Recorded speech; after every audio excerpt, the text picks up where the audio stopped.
মানুষ পারে শুধু আউল বাউল কথা বলতে, জ্ঞান বুদ্ধি বিবেক বিবেচনা করার মতো এদের কোনো ক্ষমতা নাই। সাধারণ হিসাব, সিনেমা হিট হলে পারিশ্রমিক বাড়ে, সিনেমা ফ্লপ গেলে পারিশ্রমিক কমে, এটাই চিরসত্য। যেখানে পরিচালক বাজেটের 10 গুণ ব্যবসা করে ফেলে, সেখানে সাকিবকে 1 কোটি পারিশ্রমিক দিতে সমস্যা কোথায়? সাকিব ভাই কি কাঁচা কলা হাতে নিয়ে বসে থাকবে? সাকিবের বর্তমানে যে ক্রেজ, সে হিসাবে আগামী সব ছবি প্রতি 1 কোটি টাকা ডিজার্ভ করে। আগে বছরে 8 থেকে 10টা ছবি করত, এখন বছরে 2 থেকে 3টা ছবি প্রতি নিতেন 50 লাখ টাকা। গ্রোস কালেকশন আসবে 40 কোটি টাকা, এটা ন্যায্য হতে পারে না।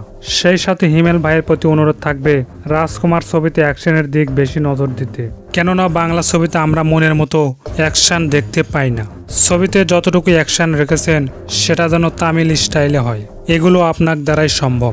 শাকিব খানের রাজকুমার ছবির শুটিং শুরু হতে 1 মাসের বেশি সময় আছে। এর মধ্যে শাকিব খানের কয়েকটি স্টিল ভাইরাল হয়েছে, যেখানে শাকিবকে ভীষণ ফিট দেখাচ্ছিল।